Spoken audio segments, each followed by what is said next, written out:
Hello, people. It's your boy Osman back again with another Manchester United podcast. My heart looks a bit off, but we're looking at that. Manchester United 0, Newcastle United 2. As always, if you're watching us live, get your comments in the comment section, and of course, get comments in if you're watching this on repeat. Slap a like on the video and subscribe to the channel. Like I said, I'm trying to post at least once a week if I can possibly get some bloody time from the schedule. But nevertheless, I had to do a video today. I had to do a video today because there's so much to discuss. As you can see from the title, I'm absolutely fuming. And of course, Manchester United are once again in a situation where we are asking questions of the players and the manager. We will, of course, dissect all of that in due course. But first things first, just want to give Newcastle their flowers. I think, as United fans, Man United fans, that is, it's quite clear that we're going to be fuming and we're not going to pay them their respect. But they've been absolutely fantastic. They thoroughly deserve the 3 points. And you've got to give a huge credit to their team, their fans, and the manager. I mean, they were absolutely brilliant from start to finish. Quality football, outplayed us in every department, wanted it more. And the fans were sensational. I mean, it doesn't really surprise me. St. James's Park away is always going to be a difficult place to go to the best of times, especially within the form they're currently in. So I knew it was going to be a tricky game. Of course, I backed my team and I left with egg on my face alongside the players. I mean, we were absolutely shambolic from start to finish. I mean, from the team selection, I was extremely skeptical from the minute I saw the lineup. I've kind of got into the sort of vein that I don't really criticize too much when I see the lineup, because I think I was doing that a lot in the past seasons, and I think that's something that we need to stop doing personally. But as soon as I seen that team sheet, I see Weghorst and McTominay playing calm and strike, I thought, wow, it's going to be a long day. I wasn't really sure what on earth, what was going on. I just didn't understand what was going on. I seen someone say on a different stream that basically the Scotland form got to Ten Hag's head, and it seemed like that was the case. I mean, he bagged a brace in both games for Scotland, and quite clearly Ten Hag looked at that and thought, you know what, he might be able to offer something in the final third.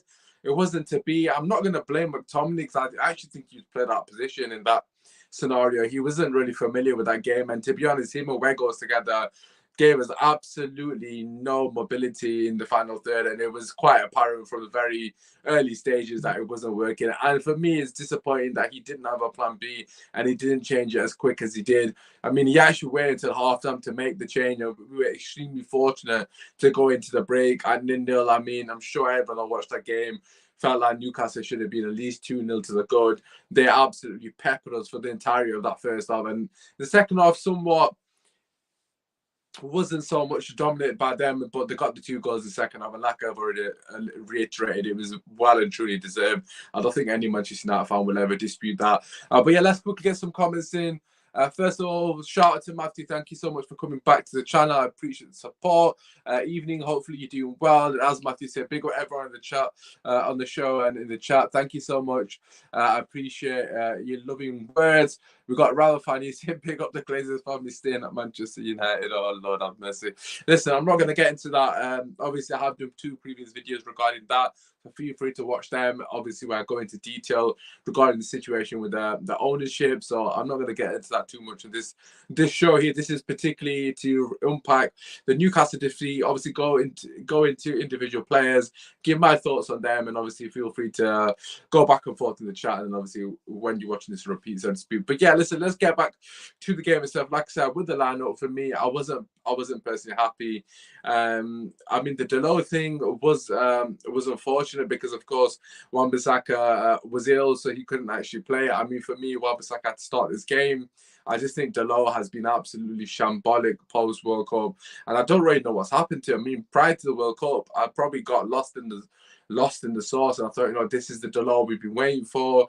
He was absolutely fantastic up until the World Cup. I mean, he even displaced Cancelo in the Portuguese team on a couple of games at the World Cup. He was flying, and since then, I don't know if it was injury or whatnot, he's been poor. I mean, he's been poor to say the least, but I just don't want to focus on him off the bat. Yeah, let's go. Let's look at the defense to start with. I thought Luke Shaw, for me, defensively, he was getting absolutely rinsed at every opportunity. I mean, most of the attacks were actually coming back down from his side. Saint-Maximin was getting the ball, but I don't think he had as much of an influence as I expected. Obviously, he still had great moments, don't get me wrong, but I think Delors, for the most part, apart from the goal, of course, he did okay. I mean, I can't say more than that because I don't think he offered much going forward. And I think it was just a good battle between him and Saint-Maximin. Saint-Maximin got the better of him, and I think Delors got the better of him. I think it was a fair battle. I think obviously Saint-Maximin get the last laugh, of course, getting the assist, which Willock tapped in. But yeah, Luke Shaw for me, not good enough in both parts of the half, offensively and defensively, not good enough. Martinez for me, I thought had a great game. I know a lot of people are criticizing Martinez. I actually don't think he had a bad game, and I don't think Varane had a bad game either. Like, I know the first goal was partly Varane's fault, but the pass from De Gea was ridiculously under. I mean, just baffling how we can't make that pass with any confidence and conviction. Yeah, Varane's got to do better. But it was just an absolute shambles from the back to front, really. I mean, in terms of the way we were playing out from the back, they knew they had an opportunity to press us at every given chance. I mean, I've seen an interview with Murphy on Rio Ferdinand's podcast saying, basically, after the first goal kick, that we knew that there was something wrong with the United backline in terms of, you know, the way they were trying to take goal kicks. And they just knew we were on edge, basically. And it's just a bit disappointing, to be honest. I just expect more from, you know, experienced players. De Gea, for me, just basics, bro. I mean, his saving and shot stopping was absolutely unreal, and there's no denying that. He was ridiculously good. But in terms of distribution, again, just the second goal as well, David De Gea for me is the one to blame. Obviously, Ten Hag for the substitutions, but De Gea, you know that we've got no centre backs, bro. The only centre back we've got is Lindelof on the pitch. He's not particularly brilliant or in the air, so to speak, and everybody else is either short or an attacker. And you don't come out to claim the ball. You don't come out to punch the ball. Wilson he heads it in within like from 6-7 yards out. Again, I'm not saying De Gea can claim that, but at least come and punch it. Do something. Help your defenders, man.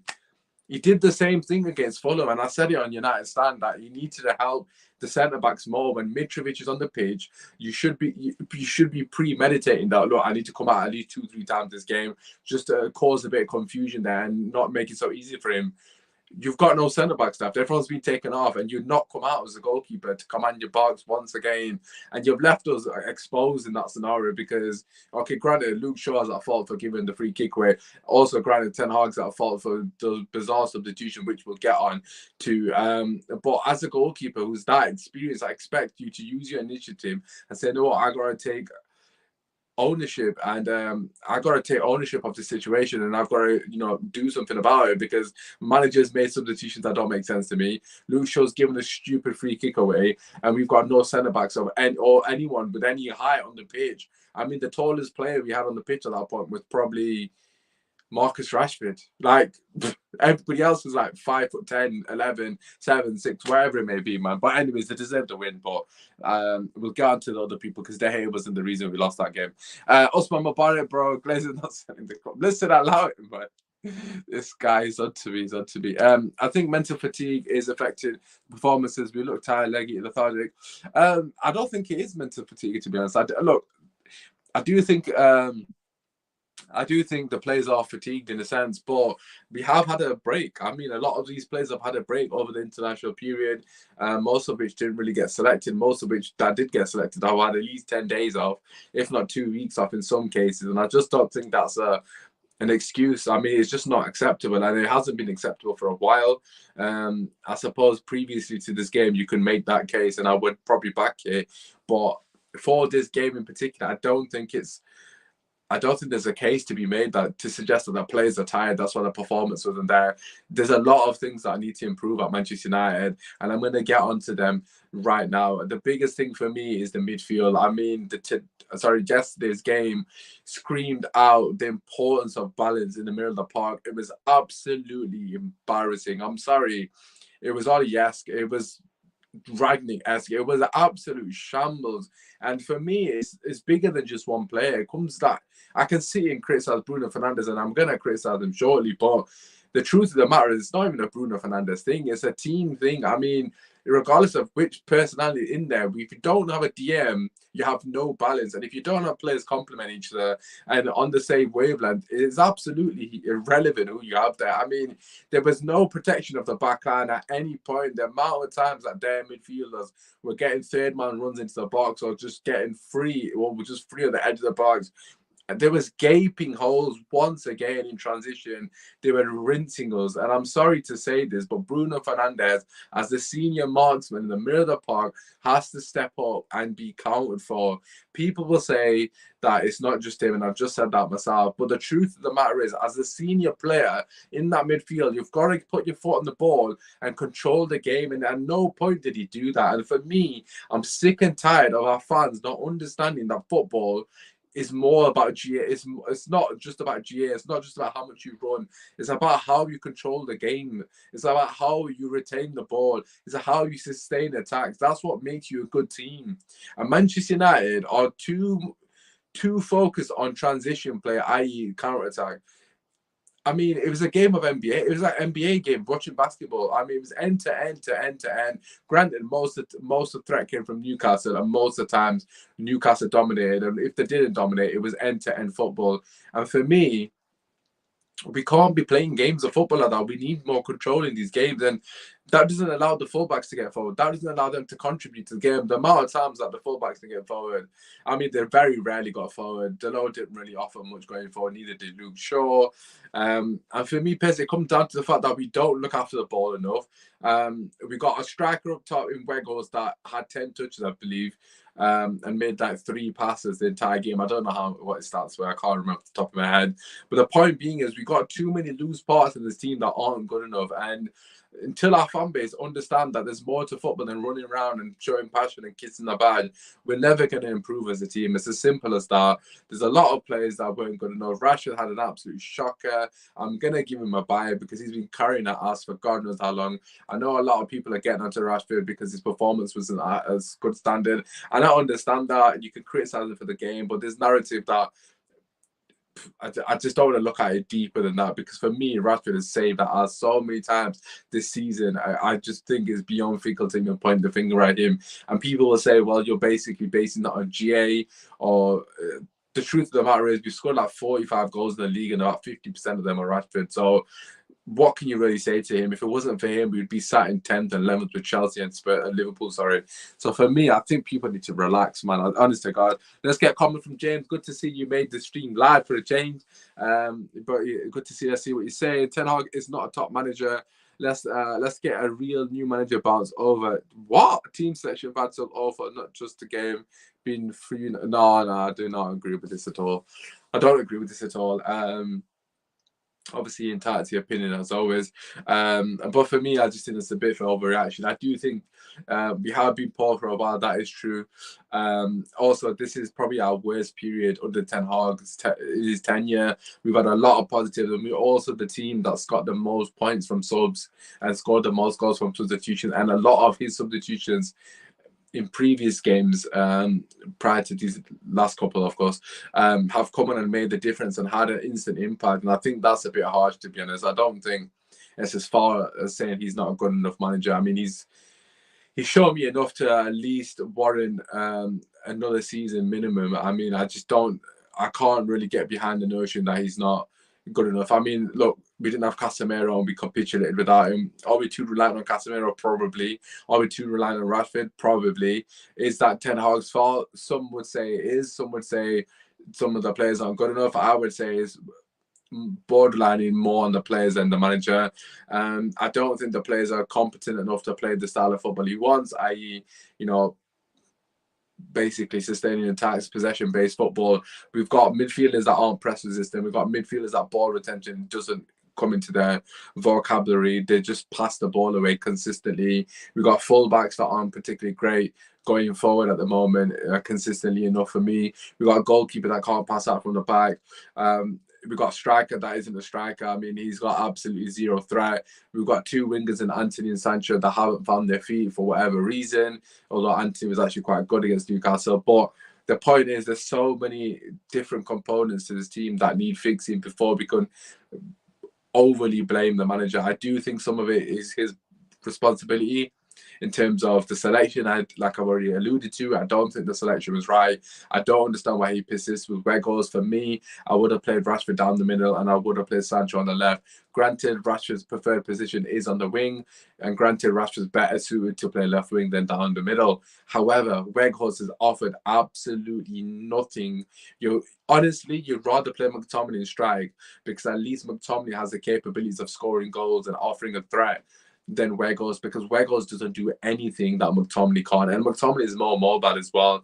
I generally don't see a scenario where Weghorst offers more than McTominay in strike. Honestly, I generally don't see it. He doesn't win headers. He doesn't offer any threat. He doesn't link on play. He just aerial duels. He doesn't do anything. Like, it literally doesn't do anything. So for me, there's a lot of facets to this team that need fixing before I point the finger.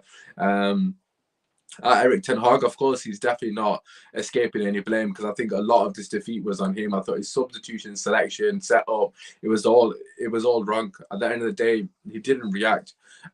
He didn't react accordingly. He should have changed it within the first 25 minutes when Newcastle were battering us. He should have moved McTominay into DM and played 2-8 straight away. He did it at half-time and he got away with it. Let's be real. And in saying that, the second half there wasn't much improvement. But yeah, coming back to some of the players, Sabitzer, for me, he hasn't shown me enough in the last couple of games. I mean, against Fulham, granted, he did well, but that was against 9 men. But for me, he needs to show me more. Again, coming back to controlling games, coming back to, press resistant. Is he doing enough in that department? I don't know. However, I'm going to give him the luxury of the benefit of the doubt, because he hasn't really played Casemiro, and he's also not really had a chance. He's played the odd game here and there. He had an absolute howler in terms of his screening. He was non-existent. Position sense, everything was off. There's just nothing good about his performance, really. He had one bit of good play on the right wing, where he basically took the ball down, went past a couple of players and laid the ball off. That was literally it. Apart from that, he wasn't good. Bruno Fernandes, I've already mentioned him, nowhere near good enough for Man United. In terms of that one individual performance, it was just absolutely shambolic. McTominay, what can I say about him? I mean, he was playing in calm, then went into TM. I mean, I actually partly feel for him, because he's been moved around that often. He doesn't even know if he's coming or going. He's just not good enough for Manchester United in general. Moving on to the wingers, Rashford, I've already alluded to him. Performance, absolute stinker. Just not good enough on the day. I'm going to cut him some slack though, but that's just me. Anthony, again, another criticism of Ten Hag. Why did he sub off Anthony? Anthony was quite clearly our only good attacker on the day. I mean, you can say what you want about how Anthony's been this season, but he was the only one offering any fight, and he was the only one battling with Burn. Burn was the only player in the Newcastle team that actually had a battle. Everybody else had a free running. Not one of the players in that Newcastle team had a game, because we didn't offer anything. But Anthony was running Burn ragged. Yes, granted, Burn got the best of him on an odd occasion. It was just a good battle. And for me, it just didn't make sense. Ten Hag got it completely wrong from start to finish in every department. There wasn't anything that he got right for me personally. I suppose you could say the only thing was that he brought on Martial and Sancho with 30 minutes on the clock. Martial, for me, I thought he showed exactly why we need him to be fit. Hopefully he can stay fit. I mean, is he going to stay fit for another game? Who even knows? But at this point, we are so desperate for a striker that with any quality, even 20% quality more than Weghorst. And Martial, of course, is abundantly clear of Weghorst. So if he can actually stay fit, we might actually have a decent end to the season. Regarding Jadon Sancho, he has been criticised heavily within the United fan base, and I thought against Newcastle he was extremely poor.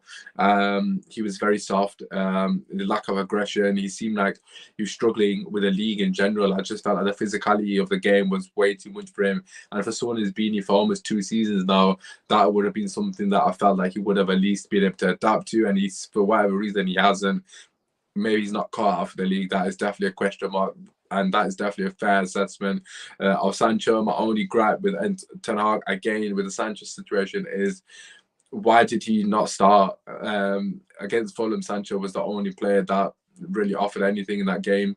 Granted, it wasn't a lot, but he offered more than others. He literally won us the game with his 2 contributions, which in key moments basically decided that, the impact of decided the result essentially against Fulham. His reward is to be sat on the bench to watch Weghorst have 10 touches. I mean, for me, it doesn't make sense why Ten Hag is persisting with Weghorst. I have made excuses for Ten Hag and said he hasn't got many options, but the truth of the matter is, even if you put a Langer up top at this point, it wouldn't do any worse. It generally wouldn't even do any worse than Weghorst. Even if you put McTominay up top, even if you put Rashford up top, literally do anything else but put Weghorst up top, because if you do the same thing and expect different results, you're an idiot, because that's not how it works. You're doing the exact same thing over and over again and expecting something to change, and nothing's going to change. We're playing with 10 minutes from the jump. Some would say 9 with McTominay. It's up to you. I'll let you lot decide. But from as soon as I seen the team sheet and Weghorst started, I thought, long day ahead. We'll see how he gets on. Maybe today's the day he has more than 5 touches in the opposition box and actually looks like a striker. I mean, he didn't have 10 touches the entire game. So, like, for me personally, it's gotten to a point I can't even blame Weghorst now. As the manager of Manchester United Football Club, you've got to show that you have a bit of versatility in your tactics. And it seems at the moment that Ten Hag isn't willing to, shake things up in that sense. He has done it already with Maguire in the Ronaldo situation. So, of course, we have seen that he's got a backbone. But, yeah, this Weghorst obsession needs to stop ASAP. If this isn't the game that stops it, then I don't know when it will. Whether that means Martial comes back into the team and his wrist with his fitness situation, I don't know. But either way, just put anyone up top apart from Weghorst. I'm sorry to say this, but I don't want to see that happen again. And if it does, that's on Ten Hag, not even on the player at this point. I mean, he's getting selected. Why? Why is he being selected? But let's continue to get some of your comments in. Well, I think Bits is good enough. Shouldn't complain when we're not competing for the league. Listen, I'm going to be honest. I'm a big fan of Sabitzer. I have always been a big fan of Sabitzer from his RB Leipzig days. He was appalling. He was absolutely appalling against Newcastle alongside the other 2 in midfield. But like I've already said, he hasn't played with Casemiro yet. I'm going to judge him when I see him alongside, if he gets the opportunity, of course. But I'm going to judge him when I see him consistently with Casemiro, or at least get a couple of games to see if he's capable. I don't ever think he's going to be more than a squad player if we were to get him. I've consistently said he'll be a great squad addition. I might be wrong. We'll have to wait and see in the coming weeks. But yeah, there's definitely a question mark over him. At the moment, he still needs to do more to prove himself. James said people keep on De Gea saving us. He has bought on top of keeping, would have saved them. Any top keeper would have saved them. Listen, I'm not. No, you got to give credit to De Gea. At the end of the day, shot stopping is phenomenal. But as I've already said, his inability, should I say, to come on the box is definitely a concern for me. I mean, I watched Raya the other day against Brighton. Yeah, you could say he was at fault for the first goal, granted. I say that, but potentially at fault, whatever. But his commanding of the box is absolutely fantastic. I mean, he was coming and collecting everything, taking pressure off. His kicking was brilliant. And I was just watching him thinking, bloody hell, we could have that for 20-25 million. I mean, I know De Gea is probably going to get a new contract, so maybe this conversation is null and void. But for me, the quicker people wake up to see a lot of their favourites aren't good enough for United, moving forward into, the future of football, the better. Because for me, De Gea and alongside other players, we need to move past these players. Yeah, De Gea can stay, be a squad player, potentially fight for his spot, but he shouldn't be guaranteed star next season. I just don't think he's a modern goalkeeper, and that's what we need moving forward. And as I've already alluded to, in a Ten Hag system, De Gea does not suit it whatsoever, and he's only going to it's going to be worse for us moving forward. But let's get back onto Manchester United in terms of Ten Hag. A lot of people are talking about Ten Hag, saying, what has he actually done? What's the difference between him and Ali? What's the difference between him and Ranić? I mean, people are alluding to the fact that the point total is the same. Look, Erik Ten Haag has got us almost 8 points, almost joint points where we were last season. I believe we finished the season with 58, and we've got 11 games to play. We're currently 8 points behind that. Is that an achievement? Not particularly, but is that progress? Statistically, you would say so. I do think he has a lot of work to do with his team. I mean, I was on I was on a podcast yesterday, and Liverpool fans and Arsenal fans were absolutely cooking me, which is fine. But they're basically saying, "Have you seen enough in terms of his patterns of play, his system? There's no system." For me, there's two things here. One, we have seen moments where he has tried to implement a system, and two, some of the players are just not capable. I'm sorry to say that, but it comes back to what I've already said. You know, we haven't got enough players in that team that are press resistant. We haven't got enough players in that team to control games or keep the ball and keep possession. Obviously, De Gea, as I mentioned, the striker situation. If you actually look at it realistically, you know, if you put Casemiro, Eriksen, and Martial, as in Martial being fit, into that team, and you take out Weghorst, McTominay, and Sabitzer, that team's already looking 10 times better. I mean, for me, we are a few players away from a Ten Hag team. You know, this isn't his team. He's just got here. People need to calm down. To be fair, I've not seen many United fans get onto him. It's mainly rival fans.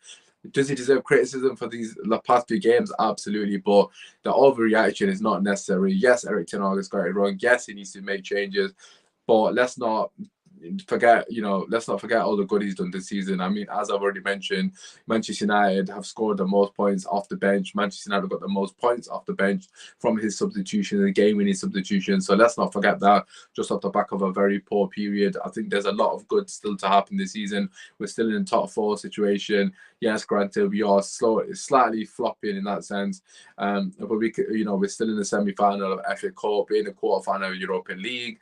Got opportunity to win another 2 trophies off the back of a trophy we already won. There's a lot of positive that Ten Hag has brought to Manchester United. I think people are massively overreacting from that perspective, and I think we need to just chill out a bit. Context is important. You know, Casemiro quite clearly is an integral part of his team, and it's further showing that in his absence. I mean, the fact that with this poor without him, I mean, I've seen a stat that we've got a 33% win rate without him and like 73 with him, and that's absolutely staggering. Speaks for itself. I mean, he was basically man of the match when we played them in the final as well. He scored the goal, and his overall performance was phenomenal. Massive miss. Yes, we are too reliant on him. However, the manager's just got here. We definitely need to be a bit patient. There are going to be bumps in the road. Of course, there's going to be bumps in the road. I mean, it was never going to be a linear progression. We have somewhat hit a couple of speed bumps here, and it's interesting to see how the players react. Firstly, in terms of the character, and secondly, how the manager reacts. I mean, for me personally, I need to see the players show me something at Brentford. At home records be fairly solid throughout the entirety of the season. We need to bounce back and get 3 points. I mean, we can't continue in this nature. I mean, Brentford are going to be coming with their tails up, assuming that, you know, we can have a go at these lot. Obviously, Brentford and Brighton had a fantastic game the other day. It was end-to-end football. I'm expecting that again, but hopefully we come out on top. But from my perspective, he's got a few conundrums that he needs to solve. The midfield situation is definitely the biggest one, and the second one being the situation with the striker. I mean, them two, we have to fix them. I mean, you can't move forward without a repeat of that. I mean, Bruno Fernandes was absolutely lost in that position. He had no clue what he was doing. Is that criticism of him? You could say it is, but he was out of his depth, essentially. He wasn't in a position he was familiar with. Playing 6 at times, he didn't know what he was doing, and I think that cost us because Bruno Fernandes wasn't utilised to the best of his ability, and we basically folded. And every opportunity that they had going forward, they looked like they were going to score. I mean, like I said, in the first half, we were extremely fortunate to go in at the break at 0-0. Another disappointing thing, Ten Hag didn't change at half time. He made that one tactical switch, but apart from that, nothing else really. But listen, got a few more people joining the chat. Devils United, shout out my bro, hopefully you're doing well. And the United Ways here, yes boys, yes. And as the United Way saying, smash a like and subscribe to the channel. Yes, as always, we have got a target of 15 to 20 likes within that period. I really appreciate it. It really does help the algorithm a lot. It's completely free to drop a like on the video as well, so thank you so much to everyone that does that. I really do appreciate it, and like I said, it does help the channel a lot. Devil's saying McTominay went too far forward for my liking, playing as a striker and a winger at one point. He needs to stay in the midfield rather than leaving those guys. I mean, McTominay just didn't know what he was doing, to be honest. He was so far out of his depth. His eyes lit up thinking I'm playing in camp for Manchester United. I've got a free role. It was extremely bizarre to see him that high up the pitch. I wouldn't have minded him in a box-to-box situation, arriving late into the box, which is why he actually scored most of his goals for Scotland in the international break. It wasn't actually him in the box. He was arriving into the box scoring those goals. But that aside, it just sets up to fail. I mean, Ten Hag literally said we're going to play like Stoke City or Everton. It didn't make sense. You had two big guys up top and you had no one to get the ball to them. And when we did get the ball to them, they had absolutely no quality to hold the ball. Just nothing. No quality whatsoever to hold the ball and bring players into the game. It was just baffling to see that. Honestly, Manchester United playing some bizarre football. And Ten Hag definitely deserves criticism for that. And I'm not shying away from that. I do think people are, getting onto Ten Hag a bit too much off the back of this one result. I mean, actually, it's not the back of one result. Southampton and Liverpool, we've got 1 point out of possible 9. It's not acceptable. But I do think when Casemiro and Eriksen come back into this team, with Martial hopefully fit and firing, we are going to see a different Man United. I really just hope we get through Brentford and Everton with 6 points. I mean, after that, I believe Casemiro's back. Because of course he missed the Fulham game, then he missed this game, then it would be them 2 games, and then he's back. So for me, just get through these games, scrape the 6 points. I don't even care at this point. Just do whatever you got to do to get the points on the board. Let's get some more of your comments in. I definitely miss Eriksen, missed him more than Cass, someone who can hold possession of the ball. I mean, I'll be saying this a lot as well. I don't think he's a bigger miss than Cass. I don't agree with that, but just the fact that we've got a player from deep that can actually, play through the lines, start attacks, conduct the play, conduct tempo, and obviously control the game is just a massive miss. I mean, without Eriksen, we have been absolutely shocking, and people have massively overlooked the fact that Eriksen has been a big miss for United, and we have drastically fallen off in terms of performances since he's been out of the team. I'm thinking at this point, Usman, is Elanga anywhere as a striker that goes? I've already said this earlier in the stream, Devils. At this point, just start anyone over Weghorst. I don't actually care if it's Scott McTominay, Rashford, Elanga, anyone. I don't care who it is. Start anyone over Weghorst to strike. Honestly, if Martial's not capable of starting the game, which is fair enough, you don't want to rush him back because of injuries, etc., wherever it may be, there's no way on God's given earth anyone could do worse than Weghorst. He's offering nothing. Absolutely nothing. And this game has completely just emphasized that further. I'm sorry, if Ten Hag analyzes this game, which I know he will, and doesn't see that Weghorst is offering nothing, you can't even blame Weghorst at this point. You've got to blame the manager for starting him. I mean, you're playing with 10 men. You're basically putting 10 men on the pitch and saying, let's see how we get on. He's doing nothing to help the team. No attacking threat. The only thing he's good at is pressing from the front and defending in terms of off the ball. I mean, on the ball, non-existent, no movement, no threat, nothing. So for me, I've said it consistently. I've said it for ages as well. Even when he was doing good in people's eyes, he's not United standard, and he was meant to be a second in command. So can't be overly critical of him. Martial's not been available. He's done his bit. Weghorst to fill in, but it's gotten to the point that his position is unattainable, if that's the right word. But you know what I mean.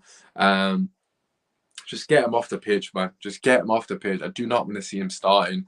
Let's get a couple more of your comments in. I'm so confused how so many people dislike Eriksen. He's superb in his role. Definitely is. Wan-Bissaka ahead of Delo without a shadow of a doubt. And I can't believe I'm even saying that. I mean, the fact that Delo has fallen off a cliff to this enormity is absolutely mad. I've seen reports today that he's in for a new contract. Does he warrant a new contract? I mean, he's had half a good season, but this part of the season post World Cup, he's been shambolic. Prior to the World Cup, he was fantastic. So inconsistent. I don't know what you want to call it, but he's just not been good enough. I mean, for me personally, defensive and offensively, just nowhere near good enough. He's not offering anything in either half. Shout out to bros. Thank you as always for coming through and showing love. As always, please do slap a like. We've got 8 people in here watching live, so make sure you do slap a like on the video. I don't know what the like count is on, but at least let's get us to flipping 10. That would appreciate that. What's your opinion on David De Gea?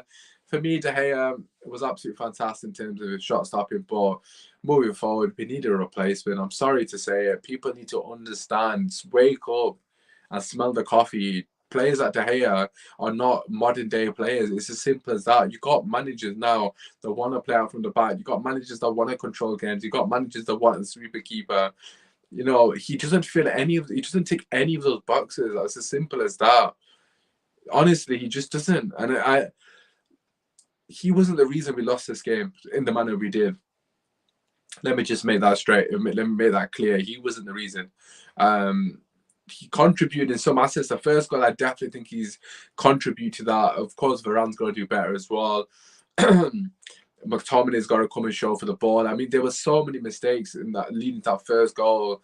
But again, let's be real. Before that even first goal, we were getting peppered and we deserved to concede anyways. So we can sit here and, you know, dissect how those goals went in. But the truth of the matter is they should have been so far out the side before that goal even went in that we can't even blame it simply on that. I've never been a fan of Delort. Extremely inconsistent. Crazy to think, oh, Wan-Bissaka only has one less assist than Delort this season. It's half the less game. To be fair to Wan-Bissaka, he's been absolutely fantastic. He's applied himself correctly and he's proved me wrong so far. I know what, he deserves his flowers. He really has improved a lot. And I think at the moment between the two, it's not a no-brainer that Wan-Bissaka should be starting. How many players do United need in the summer? Or need to go? How many players need to go in the summer? Well, more than 10. Because to be fair, we have got a lot of players on loan that are surplus to requirements. I mean, Telles, Bailly, to name two. I mean, Phil Jones, obviously he's not on loan, but he needs to go as well. There's a lot of players, man. Henderson, sorry, there's another loanee. He needs to get sold as well. I mean, we've got a lot of players that need to go. Yeah, Elanga could potentially go on loan as well. Yeah, obviously Weghorst needs to go back. I mean, look, at the end of the day, this summer is important, man. This summer is massive for Manchester United. Moving forward, we don't even know what the situation with the owners is, but whoever's in charge, they need to get this summer spot on because we could be in a situation in 12 months' time that everyone's pointing the finger at, not Ranić, Ten Hag, or we're in a similar situation where everyone's blaming the manager, when in actual fact, we haven't really had a manager that's been backed properly. Yes, we spent a lot of money, but money doesn't equate to success. Buying the players he needs, I feel like he's proven enough so far to say that there's a bit of quality there and he's a good manager, but we'll have to wait and see. Would you say we lack creativity in the midfield? Absolutely. I still think Eriksen's probably got most assists this season. I may be wrong, it might be Bruno now, but either or, we haven't really brought in a player that's replaced any of that quality. I mean, Fred's had good moments, to be fair to the guy. And he had a period where he was absolutely fantastic and he was balling, but nowhere near to the standard of Eriksen on the ball. I mean, just lack of quality throughout the entire team, really, to be honest, in the final third. We haven't created enough chances the entire season, really. You know, obviously we've scored a fair few goals, but nowhere near good enough considering the attack that we have and the players that we have at our disposal. We've got to do more. And Anthony, Sancho, Bruno, them three in particular, you know, they need to take criticism for that as well. I think they haven't really done that bit. We need a replacement. This is regarding De Gea. Keep getting your thoughts in, people. Obviously, make sure you slap a like on the video. Think people are being reactionary. Didn't expect to beat Newcastle away, and that's why it's down to Bedlam. Definitely think people are being reactionary. I understand it's okay to be upset. I was fuming. I'm not gonna lie. I didn't think we'd nick a win. I didn't think we'd win on merit or without play or anything along those lines. I thought if we were to win the game, it would have been purely on just stealing the win off them, because I just don't think we're playing particularly well at the moment. And I think the Fulham game pretty much sums that one up perfectly. If they didn't capitulate, we would have been out the court, basically. But the point I'm trying to make is it's a poor period. It's going to happen. We've got a new manager. A lot of issues currently with the team. Eriksen, Casemiro missing, both pivotal players. And the biggest issue is the midfield, and our two key midfielders are out, one for suspension, one for injury. And people can say it's excuses, but it's absolute facts. It's as simple as that. We are very much relying on two players here to really turn the fortunes of our season. Hopefully they can both stay fit, and hopefully one can stay not suspended, avoid suspension further, because without them two in the team, we're absolutely shocking. As an outfield, yes, that might be a criticism. Yes, people can say, you know, 250 million and you relied on two players. I don't really care at this point. We need to get them back. We need to get Martial fit, because a lot of the other players that we have are currently playing week in, week out. they're not good enough, and that's why the standard hasn't been good enough. Aside from maybe Fred starting, the first 11 would be pretty much the same. Against Brentford, obviously Fred has to come into this team. Even if he takes Sabitzer out, I don't know actually who's going to take out, because Fred, Sabitzer, McTominay, none of them can play DM. Obviously, we know Bruno can't play DM. It's just a shambles, really. I mean, for me, I think, as I've already said, Weghorst can't start this game. I don't care.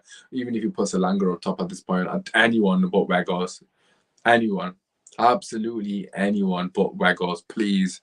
That's my only thing. Please, I don't want to see him start. Do you think Wan-Bissaka is a long solution? Absolutely not. Definitely short solution for me. We need a right back in summer. I kind of felt that was the case anyway. The only thing I would have said was I thought Dalot would have stayed and Wan-Bissaka would have got shipped out. And now I'm kind of the other way around. I feel like Dalot needs to get shipped out and Wan-Bissaka stays. And I think my opinion might change on that again in 2 weeks, because both of which are extremely inconsistent. And maybe they're just both not good enough. Maybe one's always going to be a squad player. Whether they're happy with that is a different conversation. But yeah, for me personally, I think we need to do better, and we need to definitely do better. We have been linked to the lad from Frankfurt today. Apparently, he's quite good going forward, but poor defensively. I've not seen enough of him to criticise him. Sorry, to delve further into that. How are teams like Brighton so good at recruiting and scouting when United are very poor? I mean, just goes down to the infrastructure. Brighton have got a clear philosophy and plan when it comes to signings and clear ideology. We have absolutely nothing. We don't know what the hell this team is doing. I mean, I'm hoping that the buy players that Ten Hag is referring to. To be fair, it does seem like that is the case with the players that we are linked to. But yeah, in terms of the scouting department, that has been it. Issue for as long as I can remember. He wasn't even back. No Pogba, Cavani, or Ronaldo replacement. I mean, that's a fair point. I mean, if you look at it, basically, Weghorst replaced Ronaldo and Cavani. Obviously, Martial's been out injured, so we basically got rid of Cavani and Ronaldo and brought in Weghorst, which is absolutely mental when you say it like that. Pogba's replacement was Sabitzer and Eriksen. To be fair to Eriksen, he's actually doing quite well. Although Pogba and Eriksen aren't direct replacements, because Pogba's a ball carrying midfielder. Of course, he's got his ability on the ball as well. Yes, he has his deficiencies, but yeah, we haven't replaced Pogba either, really. We need a ball carrying, press resistant midfielder. That is our biggest thing that we need. That's what Frankie de Jong would be brilliant, but obviously that's not going to happen. I predicted a draw in the game. Not many teams got to St. James, but I mean, this is definitely a bit of a consolation.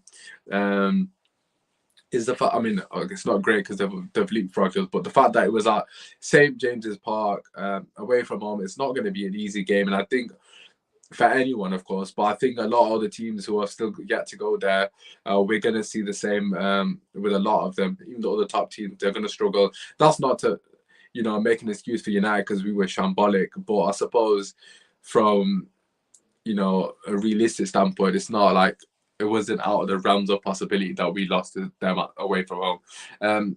In saying that, we do need to improve our away form, because that has been unacceptable throughout most of the season, really. If you read social media, I mean, the narratives on social media, our away form is the fourth best in the league, by the way. Granted, against the better teams, it's been absolutely shambolic. Don't get me wrong, I'm not denying that, but it's not as bad as people are making out. There's a lot of narratives and agendas being pushed on social media to try and make things look a lot worse than they are. United, are things brilliant at the moment? Absolutely not.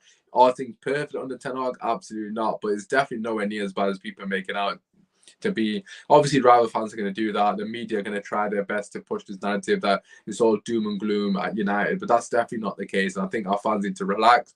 We need to just stay. We need to stay a bit patient. We need to understand that this is a process. It's going to take time for him to get things right. He needs to get his players in. We need to get players back in the team as well. And I'm not making excuses for him. Like I said, you're more than within your right to criticize him. But what I am saying is, let's not overreact to the point that it's doom and gloom. We still can finish the season brilliantly. And I still think there's a lot to be happy about. So let's just relax a bit. At the moment, yes, there are things that we need to improve. I do agree. Our forward line should be Anthony, Sancho, Rashford, Martial. I completely agree with this. For me personally, I need to see something change. I mean, like I said, Martial's not capable of starting the game. Don't start Weghorst. Put Rashford down the middle. Granted, he's better on the left wing. Sancho on the left, Antony on the right. I've already said this, but I don't understand why Sancho hasn't had a run of games. He can't do worse than Weghorst. He literally can't do worse. I mean, you saw against Fulham in the second half, Sancho was extremely important in the key moments of the game. Him and Antony were starting to ooze as well. Yeah, granted, it was against 9 players. Let's just get that in there before someone says it. But the last 20, 25 minutes, them two were completely running the show. Antony was for class in that game, as was Sancho. And then you come to this game and Sancho's not starting. You're like, what does he have to do? People keep saying he needs to take his opportunity. He literally took his opportunity against Fulham and he's rewarded with another spot on the bench. I'm sorry, but I just don't think that's fair on Sancho. Yeah, he hasn't been good enough. Yeah, he needs to take responsibility and accountability for his performances. But come on, Ten Hag, man. You can't tell me Weghorst offers more than Sancho at the moment. It just baffles me. But yeah, I definitely think the front line needs to change. Let's be real. You actually compare Sterling to Newcastle at a better starting Isaac, Weghorst, yeah, Trippier, Delo, Gamrich, McTominay. I mean, there is definitely a case for that. Yes, Nippon, shout out to you, my brother. Hopefully you're doing well. I appreciate you always showing love, my guy, man. I really do see it. As you know, we're saying is smash a like and subscribe and support the channel.